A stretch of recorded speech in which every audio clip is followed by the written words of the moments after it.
नमस्कार, किसान समाचार में आपका स्वागत है। मैं हूं नदीम अंसारी। किसान समाचार में सबसे पहले हेडलाइंस। कृषि और ग्रामीण श्रमिकों के लिए अखिल भारतीय उपभोक्ता मूल्य सूचकांक जारी। श्रम और रोजगार मंत्री संतोष गंगवार ने कहा, यह ग्रामीण क्षेत्रों के मजदूरों की परेशानियों को करेगा कम। सूचकांक में कमी की वजह मुख्य रूप से गेहूं, आटा और सब्जियों की कीमतों में गिरावट।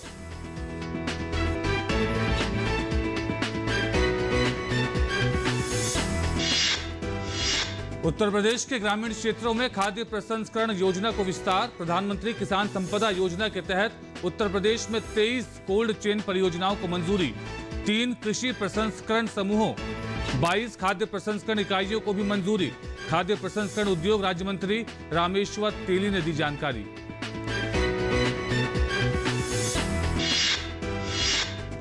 खरीफ विपणन सीजन में एमएसपी पर खरीदी जारी। धान की खरीद में पिछले वर्ष की खरीद के मुकाबले 13.59% की हुई वृद्धि।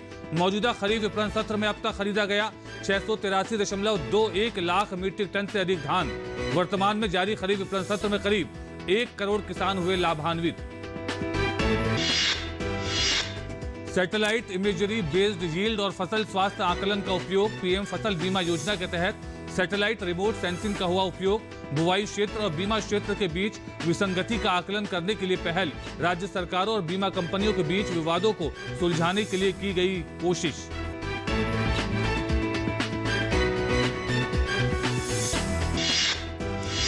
और 20 मार्च को मनाया जा रहा है विश्व गौरैया दिवस। 2021 का थीम है आई लव स्पैरो। पर्यावरण के प्रति लापरवाही के चलते गौरैया हो रही है विलुप्त। पारिस्थितिकी तंत्र में गौरैया का महत्वपूर्ण योगदान। गौरैया को बचाना हम सबकी जिम्मेदारी।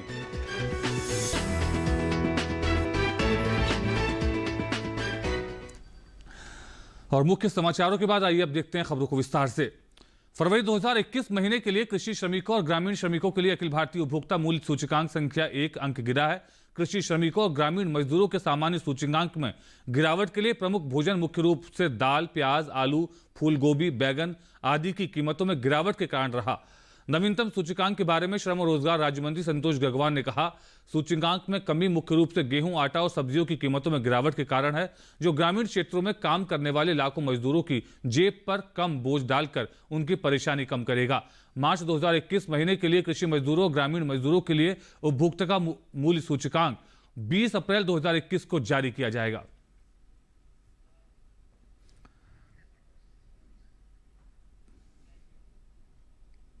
खाद्य प्रसंस्करण उद्योग मंत्रालय कृषि उत्पादों के प्रसंस्करण सहित खाद्य प्रसंस्करण क्षेत्र के समग्र विकास और विकास के लिए केंद्रीय क्षेत्र छाता योजना, प्रधानमंत्री किसान योजना को लागू कर रहा है।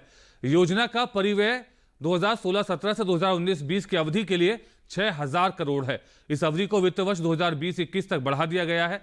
पीएमकेएसवाई की घटक योजनाओं के तहत MOFPI खाद्य प्रसंस्करण संरक्षण उद्योगों की स्थापना के लिए उद्यमियों को अनुदान सहायता के रूप में ज्यादातर क्रेडिट लिंक्ड वित्तीय सहायता प्रदान करता है।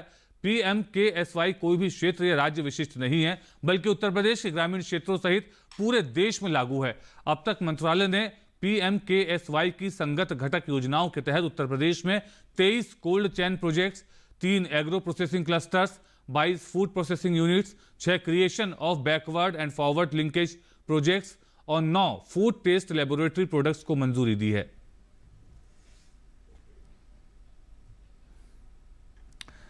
किसान कैसे करें बेबी कॉर्न की खेती और कैसे बढ़ा सकते हैं अपनी आय, इस पर आइए देखते हैं ये रिपोर्ट।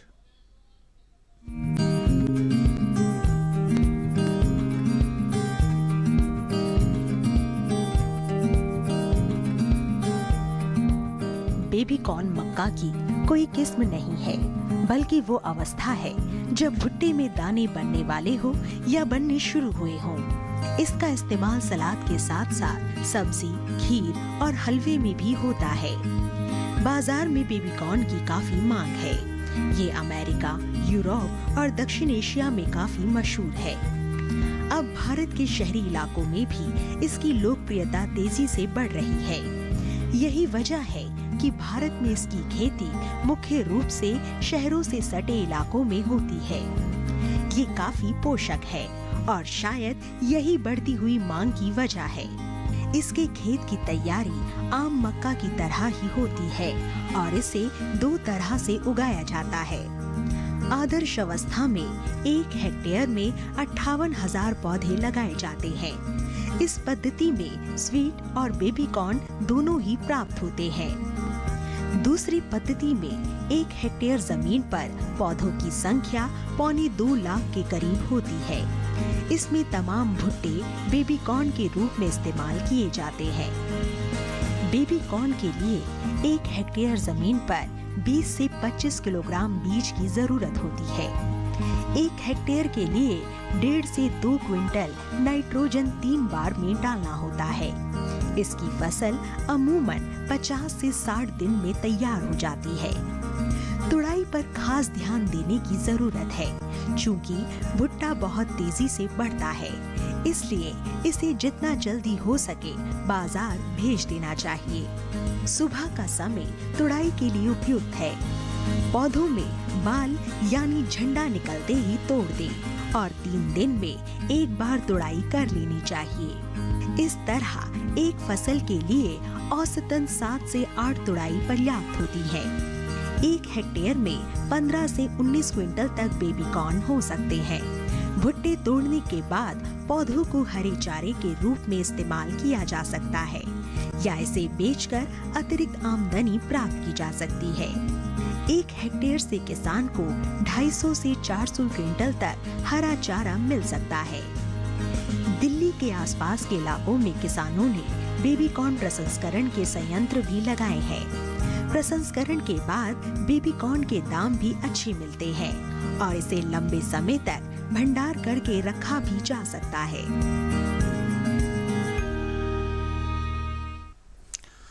और खरीफ विपणन सीजन में एमएसपी पर खरीदी जारी है। आइए देखते हैं इस खरीदी को आंकड़ों के जरिए। धान की खरीद में पिछले वर्ष की खरीद के मुकाबले 13.59% की वृद्धि हुई है। मौजूदा खरीफ विपणन सत्र में रिकॉर्ड अब तक 683.21 लाख मीट्रिक टन से अधिक धान खरीदा गया। इसके अतिरिक्त मौजूदा खरीफ विपणन सत्र के दौरान धान की रिकॉर्ड खरीद की गई। सरकार ने पंजाब से 202.82 लाख मीट्रिक टन धान की खरीद की है, जो कुल खरीद का 29.68% है। वर्तमान में जारी खरीफ विपणन सत्र में लगभग 100,49,000 किसान लाभान्वित हुए हैं। सरकार ने अब तक 3,46,348 मीट्रिक टन दलहन और तिलहन खरीदा। साथ ही मौजूदा खरीफ विपणन सत्र के दौरान दालों और तिलहनों की खरीद से 1,95,193 किसानों को लाभ मिला है। मौजूदा खरीफ विपणन सत्र के दौरान धान की रिकॉर्ड खरीद की गई। न्यूनतम समर्थन मूल्य पर बीज कपास की सुचारू खरीद से 18,97,000 किसान लाभान्वित हुए हैं। किसानों से एमएसपी पर 26,719.51 करोड़ रुपए मूल्य की 91,86,803 कपास गांठें खरीदी गईं।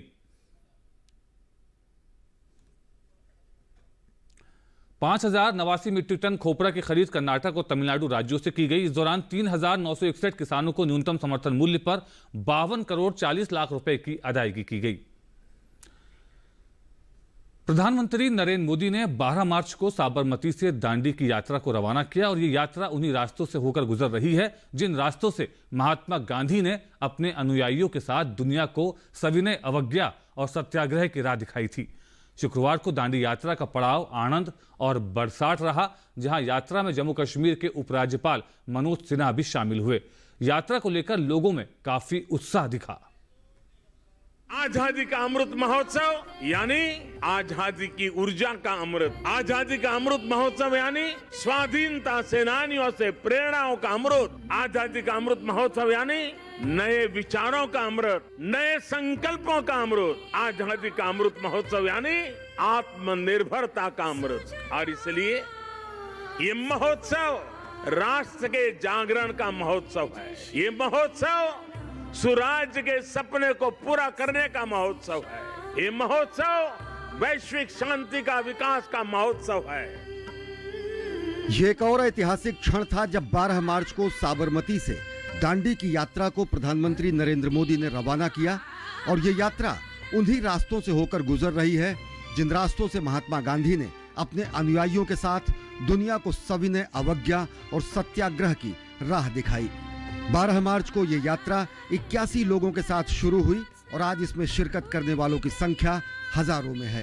केंद्रीय संस्कृति एवं पर्यटन मंत्री स्वतंत्र प्रभार प्रहलाद सिंह पटेल ने खुद इन स्थानों पर पदयात्रा की अगुवाई की। पदयात्री उन ऐतिहासिक स्थानों से रूबरू हो रहे हैं जो महात्मा गांधी की पदयात्रा के अहम पड़ाव थे।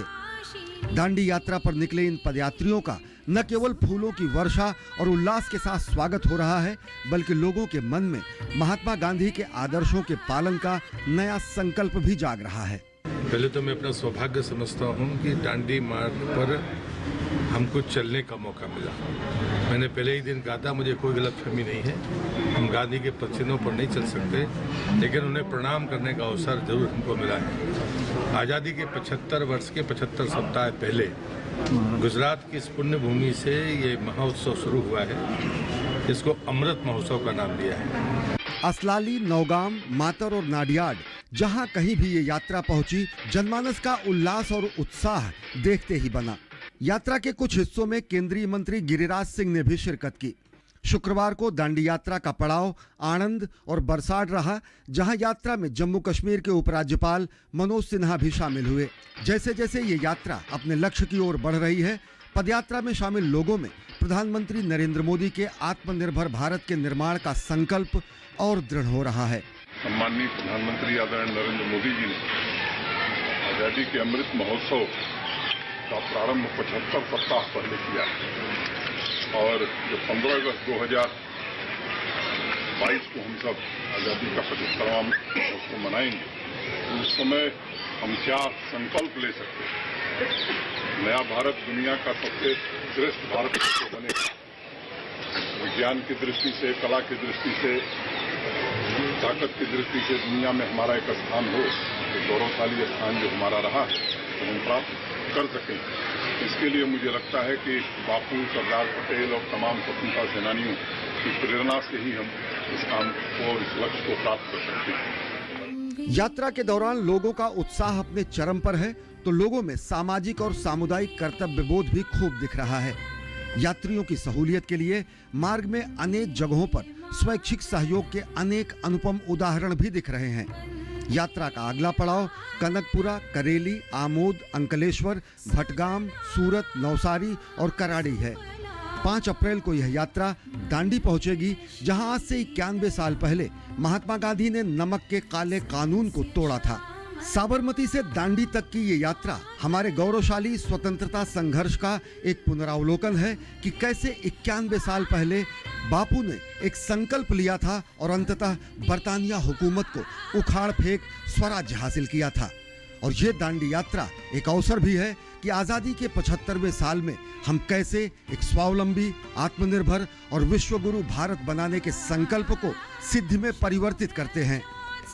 Bureau report, DD news. Bharat के कृषि आयात में मुख्य रूप से वनस्पति तेलों, दालों, काजू, ताजे फलों और मसालों का प्रभुत्व है। आयातित दालों और खाद्य तेलों पर निर्भरता को कम करने के लिए सरकार देश में दालों और आवश्यक खाद्य तेलों के उत्पादन में सुधार के लिए राष्ट्रीय खाद्य सुरक्षा मिशन और NFSM oil seeds and oil palm जैसे विभिन्न कार्यक्रमों को लागू कर रही है। इसके अलावा राष्ट्रीय कृषि विकास योजना के तहत दालों के उत्पादन में सुधार के लिए राज्यों को धन उपलब्ध कराया जा रहा है। हल्दी के उच्च आयात को संबोधित करने के लिए उपयुक्त क्षेत्रों में समूह में उच्च कक्यूरिमिन सामग्री के साथ किस्मों की खेती को व्यवस्थित करने के लिए कदम उठाए जा रहे हैं। देश में कच्चे काजू की बढ़ती मांग को पूरा करने के लिए सरकार अधिक उपज देने वाली किस्मों, उच्च घनत्व वाले रोपण जैसे क्षेत्र को बढ़ावा देना चाहती है। कृषि में आत्मनिर्भरता सुनिश्चित करने के उद्देश्य से सरकार किसानों के लिए कई स्वास्थ्य योजनाओं, मृदा स्वास्थ्य कार्डों के वितरण की योजना भी लागू कर रही है, ताकि उर्वरकों के उपयोग को युक्तिसंगत बनाया जा सके। प्रति बूंद अधिक फसल पहल, जिसके तहत ड्रिप स्प्रिंकलर सिंचाई को पानी के लिए उपयोग के लिए प्रोत्साहित किया जा रहा है। प्रगतिशील सेब बागवान सुरेंद्र जरेट की विधि पुराने सेब बगीचे वाले बागवानों के लिए आशा की नई किरण लेकर आई है। पौधे पुराने होने के बाद उनके तने व जड़ सड़ने से बागवान परेशान हो जाते थे, लेकिन सुरेंद्र ऐसे पौधों के तनों को साफ करने के बाद सीमेंट कंक्रीट कर देते हैं, जिससे पौधा दोबारा भरपूर फसल देने लगता है। कैसे, आइए देखते हैं इस रिपोर्ट में। प्रदेश की आर्थिकी में सेब का महत्वपूर्ण योगदान है। प्रदेश के ऊपरी क्षेत्रों के सेब बागवान सेब की फसल से अच्छी कमाई करते हैं, लेकिन सेब के पौधों में निश्चित अवधि पूरी होने के बाद जड़ व तना सड़ने से उन्हें काफी नुकसान उठाना पड़ता है। अभी तक बागवान इस समस्या का समाधान नहीं निकाल पाए थे, लेकिन शिमला जिला के कुमारसैन के ओढ़ी निवासी प्रगतिशील सेब बागवान सुरेंद्र जरेट इस समस्या का समाधान निकालकर लोगों के लिए प्रेरणादायी बने हैं। उन्होंने कहा कि पौधों के सड़कर सूख रहे तनों को खुरचकर वे उन्हें साफ करते हैं और उसके बाद सड़े हुए खोखले स्थानों पर सीमेंट, रेत व बजरी मिलाकर कंक्रीट व प्लास्टर करते हैं। ये यहाँ कैडी में ही हमारा बगीचा है। हम कैडी के यहीं के बेसिकली हम कोटगढ़ शतले के रहने वाले हैं। ये हमने खरीदी हुई है। जब हमने ये खरीदी थी ज़मीन तो ये पेड़ सारे झाड़ियों से ढके हुए थे और पेड़ सड़े हुए टने थे सारे, और हमने पूरा बगीचे में मतलब सारे में सीमेंट भर के ये सारे नए कर दिए। ये पेड़ शूट है, ग्रोथ है, बहुत अच्छे पेड़ है। चलिए आज हम 8-8, 9-9 पेटियाँ इन्हीं पेड़ों से निकाल रहे हैं, बल्कि जो पहले दिखाया हमने पेड़ों से 14-15 पेटियाँ निकालते थे हम। और सारे जितने भी पुराने ओल्ड ट्रीज है सब सड़े हुए थे। ये सब में हमने सीमेंट भरी, बहुत अच्छा इम्प्रूवमेंट हुई है इन पौधों में। जरेट बताते हैं कि इससे पौधों में आश्चर्यजनक परिवर्तन आया और पौधे स्वस्थ होने लगे। आज सेब के हर पौधे से वे 10 से 12 पेटी सेब ले रहे हैं। यही नहीं, कई अन्य बागवानों ने भी सुरेंद्र के बागीचे का दौरा कर उनके द्वारा अपनाए गए तरीकों का प्रयोग आरंभ किया है और उन्हें सफलता भी प्राप्त हुई है। बागवान उमा दत्त ने बताया कि बागवानों को यह नई तरकीब मिलने से उनके बागीचों में सेब की भरपूर फसल हो रही है। मैं सभी बागवान भाइयों से निवेदन करूंगा कि जिनके पुराने बगीचे हो लिए हैं, जो पेड़ सड़ रहे हैं या सूख रहे हैं, तो एक नई टेक्निक विकसित हुई है जो सुरेंद्र नाम के एक बागवान है, हमारे ओडी में हैं। उन्होंने अपने बगीचे में पुराने जो सड़ रहे थे पेड़, उनको अंदर से खुरच कर और उसमें कंक्रीट कर दी, जैसे रेता, सीमेंट, रोड़ी इकट्ठे मिश्रण करके उसमें लिपाई कर दी, और अब जो है उससे पूरी फसल उससे वो ले रहे हैं। वहीं बागवान रोशन चौधरी ने बताया कि सुरेंद्र के इस प्रयोग से उन बागवानों को लाभ मिला है जिनके बागीचे पुराने हो चुके थे। एक ओडी में सुरेंद्र नाम का एक बागवान है, उन्होंने कि अपने पुराने बगीचे पर एक एक्सपेरिमेंट किया। जो पुराने पौधे सड़ रहे थे, तने से जो मरने के कगार पर पहुंच गए थे पौधे कि भाई इनको काटना पड़ेगा अगले वर्ष, तो उसने एक नई टेक्निक निकाली जो सीमेंट से कंक्रीटिंग की उनकी, और वो उन पौधों को उस टेक्निक से पुनर्जीवित किया और उसमें अच्छी फसल ले रहा है वो। तो हमारे जिस बागवान के भी पुराने पौधे हैं उनको काटना नहीं चाहिए, वो सीमेंट कंक्रीटिंग करके उसको पुनर्जीवित करने का प्रयास करने और अच्छी फसल मिलेगी। कृषि व बागवानी के क्षेत्र में लोगों द्वारा किए जा रहे नए प्रयोग निश्चित तौर पर बागवानों के लिए एक प्रेरणा बन रहे हैं और उन्हें इस क्षेत्र में कार्य करने के लिए प्रेरित कर रहे हैं। डीडी न्यूज के लिए रामपुर से विशेषण नेगी की रिपोर्ट। प्राकृतिक खेती सहित पारंपरिक स्वदेशी प्रथाओं को बढ़ावा देने के लिए 2020-21 से परंपरागत कृषि विकास योजना की उप योजना के रूप में शुरू की गई है। ये योजना मुख्य रूप से सभी सिंथेटिक रासायनिकों के बहिष्कार पर जोर देती है और कृषि बायोमास रिसाइकलिंग को बढ़ावा देती है। बीपीकेपी के तहत क्लस्टर निर्माण, क्षमता निर्माण और प्रशिक्षित कर्मियों द्वारा प्रमाणीकरण और अवशेष विश्लेषण के लिए 12,200 रुपए की वित्तीय सहायता दी जाती है। अब तक प्राकृतिक खेती के तहत 4.9 लाख हेक्टेयर क्षेत्र को कवर किया गया। देश भर के 8 राज्यों में 4,587.17 लाख जारी किए गए हैं रुपए। भारत में फसल बीमा योजनाओं के कार्यान्वयन की समीक्षा करने के लिए डॉक्टर पीके मिश्रा समिति का गठन किया गया था। समिति ने अपनी रिपोर्ट में फसल के लिए उपज और फसल स्वास्थ्य आकलन से संबंधित विभिन्न अनुप्रयोगों के लिए उपग्रह रिमोट सेंसिंग डेटा के उपयोग की सिफारिश की थी। इस संबंध में प्रधानमंत्री फसल बीमा योजना के तहत किए जा रहे स्मार्ट कटिंग और क्रॉप कटिंग एक्सपेरिमेंट के अनुकूल के लिए सैटेलाइट रिमोट सेंसिंग उपज मूल्यों का उपयोग किया गया। वास्तविक बोए गए क्षेत्र और बीमा क्षेत्र के बीच विसंगति का आकलन करने के लिए उपग्रह रिमोट सेंसिंग का उपयोग और क्षेत्र सुधार कारक की गणना की गई। फसल की उपज के अनुमान से संबंधित राज्य सरकारों और बीमा कंपनियों के बीच विवादों को सुलझाने के लिए उपग्रह इमेजरी का उपयोग किया गया। सैटेलाइट रिमोट सेंसिंग का उपयोग करके गुणात्मक फसल हानि और स्वास्थ्य मूल्यांकन करना रहा लक्ष्य। जोखिम मूल्यांकन के लिए दीर्घकालिक उपग्रह रिमोट डेटा का उपयोग जो जिलों के क्लस्टरिंग के लिए उपयोग किया गया है। केंद्रीय कृषि और किसान कल्याण मंत्री नरेंद्र सिंह तोमर ने राज्यसभा में एक लिखित जवाब में यह जानकारी दी। देश भर में बदलते मौसम के तहत किसानों को अपनी फसलों का विशेष ध्यान रखने की जरूरत है। मौसम बदलने के साथ ही किसान अपनी खेतीबाड़ी में क्या क्या रखें सावधानी, आइए देखते हैं इस रिपोर्ट में।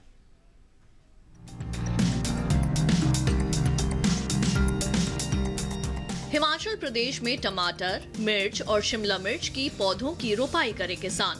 इन दिनों हिमाचल प्रदेश के पहाड़ी क्षेत्रों में किसान पहले से खोदे गए गड्ढों में सेब की पौध की रोपाई कर सकते हैं। गौरतलब है कि सेब के पौधों की रोपाई दिसंबर से लेकर मार्च तक के महीने में की जा सकती है।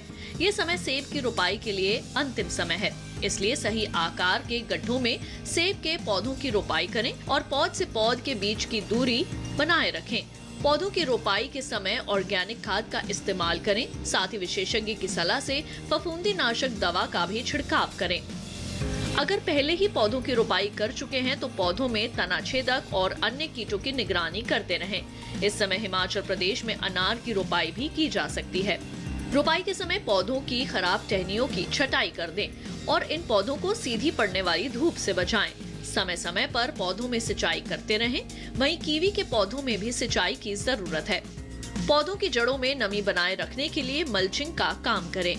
इस तरह इस समय आम के बागों में भी खास ध्यान देने की जरूरत है, क्योंकि फूल आने की शुरुआत में कीट सबसे ज्यादा नुकसान पहुंचाते हैं। किसानों को सलाह है कि वे आम के बागों में विशेषज्ञ की सलाह से कीटनाशक का छिड़काव करें। आम के पेड़ों की क्यारियां साफ करें। बाग में मौजूद खरपतवार को उखाड़ उसको नष्ट कर दें। बागों में सिंचाई का काम पूरा हो जाना चाहिए। अगर जम्मू कश्मीर की बात करें तो यहाँ के किसान टमाटर, बैंगन, मिर्च, खीरा, लौकी, कद्दू, करेला, भिंडी जैसी सब्जियों की रोपाई करें। घाटी क्षेत्र में खरीफ की सब्जियों की बुआई के लिए नर्सरी तैयार करें।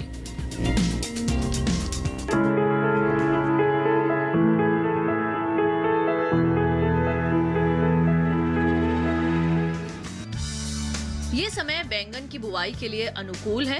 मार्च में बैंगन की बुआई की जा सकती है। बैंगन की बुआई करने से पहले खेतों को अच्छी तरह तैयार कर ले।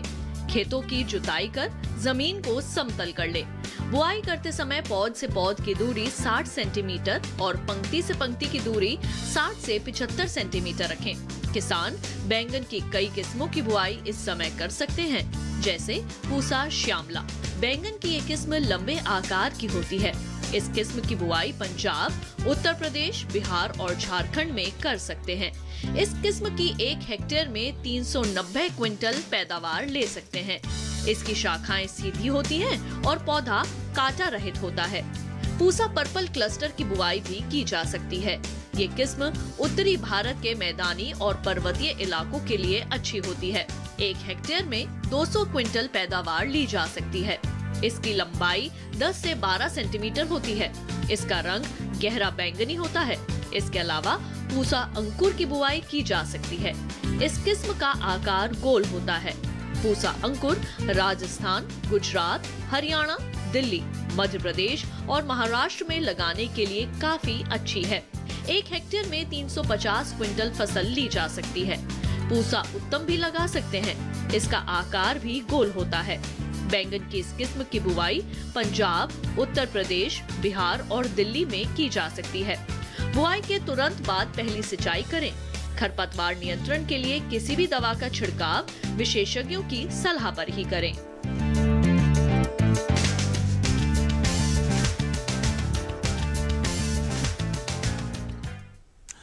और आज दुनिया भर में विश्व गौरैया दिवस है, मनाया जा रहा है। ये हर साल 20 मार्च को मनाया जाता है। दुनिया भर में गौरैया पक्षी की संख्या तेजी से घट रही है। ऐसे में इस पक्षी के संरक्षण के प्रति जागरूकता फैलाने के मकसद से विश्व गौरैया दिवस मनाया जाता है। इसके मद्देनजर सबसे पहले 2010 में इस दिन को मनाने की शुरुआत की गई थी। आज दुनिया के कई देशों में विश्व गौरैया दिवस मनाया जा रहा है।